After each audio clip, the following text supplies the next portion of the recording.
Hello, ladies. How are you guys doing today? Pretty good. I'm happy and sad to say that this is going to be our last session. How do you guys feel about that? I think we're ready. I don't know, a lot of what we've talked about has been separating ourselves from that detachment that we've put on ourselves and blaming each other for our problems and not really recognizing them as, like you put it, an entity as what it is. But I think we've really moved on. Something that we did this week, which was a huge step for us, was Todd went over to Mom's house for dinner and she made her famous lasagna and we kind of talked everything out, and she at least got to meet one of my boyfriends so that she knows that it's not necessarily like me having a trust issue like she might have had in the past, but my sexuality isn't just having sex with random men, that I'm actually in a relationship and we're committed and we feel a lot better about ourselves now, I think, after she's been a little bit more involved in my life. How do you feel, Miriam? I think that since I am more involved now, I have more trust in her, and I've been reading my scriptures more, and I told you about those and how they're helping me trust the outside world, since I have a very hard time trusting men in particular, and that's why I've been very standoffish from her relationships with her various partners. I see. An overview of therapy would be great to kind of assess everything that you guys have gone through. Can you guys explain to me everything in general that you feel?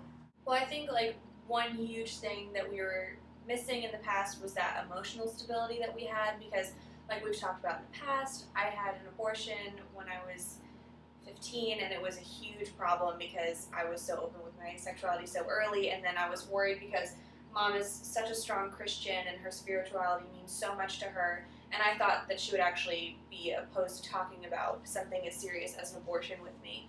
But she was really cool with it, and it actually made us a lot closer in the past, and I think we lost that for a really long time. We lost that emotional trust, and so after we've kind of separated out this detachment that we had, and what we've been calling it, has been helpful for us to understand each other.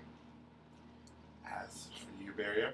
Yes, I think just figuring out that one problem and working through all of it has really, especially with our entire family, when we worked out our issues, then our entire family has just like come together more. My relationship with my husband has have worked wonders, and since he came over here the other time, Oh, for the outside witness. yes, the outside witness, yes, that helped tremendously because I think he had a very good view of our relationship, and he sees us at home where you can't be. So when he gets the other side of the story, yeah, then he could like see where we were all both coming from, because he knew both of us, and he's been involved with all of our stories and like helped connect them, I think, and helped us view it from a different perspective. Perfect. I think, for everything that I've heard, that a lot of the issues that you guys had was stemmed from division. That you had your past with abortion, and you had your past with cheating, and that has basically formed a lot of your current practices, and that you guys use the way that you guys treated your abortion and try to emulate that in the present when you guys were not connected correctly. And also, I think it's another pivotal point is that you found out about your father's and mother's issue, about their little problem, which erectile dysfunction is totally normal for them. Yeah, I think that was a hard pill for me to swallow, especially when my sexuality, and I mean, I'm so open with self-expression and talking about relationships and sex and things like that, and I know Mom really doesn't talk about that kind of stuff. So that was an interesting session, I think, we had with Dad coming in. I think that it is all grist for the mill. And I think that we have reached this kind of being on the same page, even though you guys have different books of life here. And I think that's what really wonderful. And I think that you've externalized the problem. It is you come up with different outcomes, different ways of reacting, and now you have an audience that will keep you guys in check from falling back into bad habits.